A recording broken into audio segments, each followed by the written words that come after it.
Hello friends, स्वागत है आपका मेरे YouTube channel spirit of law में। आइए आज हम लोग जानते हैं काश्तकार क्या होते हैं और काश्तकारों के प्रकार क्या होते हैं। भूमि को जोतने वाले काश्तकार कहलाते हैं, अर्थात वह व्यक्ति जो किसी की यानी कि जोतदारों की भूमि को अपने जोतने के लिए उपयोग करते हैं और उसके एवज में लगान देते हैं, वह काश्तकार कहलाते हैं। अब हम जानते हैं काश्तकारों के प्रकार।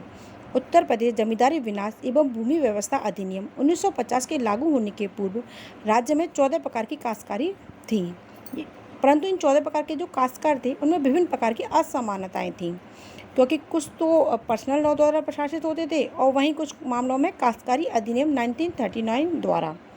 उसके बाद उत्तर प्रदेश जमींदारी विनाश एवं भूमि व्यवस्था अधिनियम 1950 आया और इन 14 प्रकार की किस्मों को समाप्त कर दिया गया और इनको 4 श्रेणियों में बांट दिया गया, जैसे कि भूमिदर, सीरदार, असामी और आदिवासी। उसके बाद उत्तर प्रदेश भूमि सुधार संशोधन अधिनियम 1954 आया और इस संशोधन द्वारा आदिवासी जोतदारों को समाप्त कर दिया गया और इन आदिवासियों को सीरदार बना दिया गया। यानी कि इस संशोधन के बाद 3 प्रकार के ही जोतदार रह गए थे, पहला भूमिदर, दूसरा सीरदार और तीसरा असामी। उसके बाद उत्तर प्रदेश भूमि विधि संशोधन अधिनियम 1977 आया, जो कि 28 फरवरी 1977 को लागू हुआ। इसके द्वारा जो सीरदार थे उनको भूमिदर अधिकार प्रदान कर दिए गए और भूमिदरों की 2 श्रेणियां बना दी गईं। अब हम जानते हैं कि भूमिदरों की कौन कौन सी श्रेणियां होती हैं जो इस अधिनियम की धारा 129 में दी गई हैं। इस प्रकार जोतदारों की 3 श्रेणियां हो गई। एक थे भूमिदर विद ट्रांसफरेबल राइट एवं bhumidhar with non transferable right and asami. अब हम जानते हैं भूमिदर विद ट्रांसफरेबल राइट क्या होते हैं। सेक्शन 133 क्या कहता है।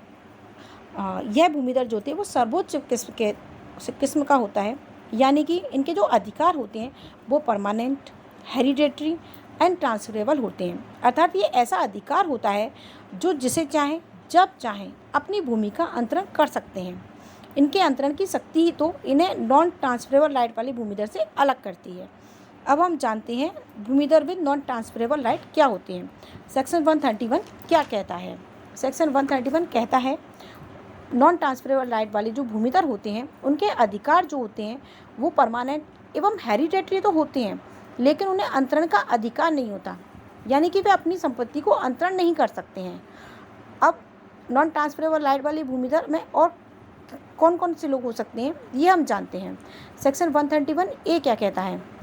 सेक्शन 131 और सेक्शन 133 के अंतर्गत प्रत्येक व्यक्ति जिसकी जोत या कब्जे की भूमि जो कि भारतीय वन अधिनियम 1927 की धारा 2 में वर्णित भूमि से भिन्न भूमि है, यानी कि जो कि इस धारा जो कि इस एक्ट की जो धारा है 117 के अधीन किसी गांव या राज्य सरकार की हो, वह व्यक्ति नॉन ट्रांसफरेबल राइट वाला भूमिदर समझा जाएगा।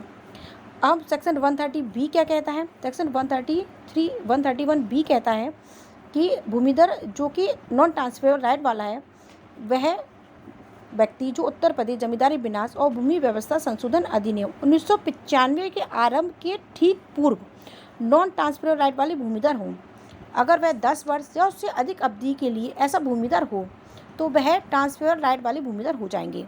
यानी कि 10 वर्ष या उससे अधिक की अवधि के लिए अगर कोई नॉन ट्रांसफरेबल राइट वाला भूमिदर है, आफ्टर सम टाइम्स यानी कि 10 years he becomes a bhumidhar with transferable right. अब थर्ड जानते हैं असामी। असामी क्या होते हैं। असामी के लिए सेक्शन 133 क्या कहता है। यह सबसे निम्न कोटि के जोतदार होते हैं।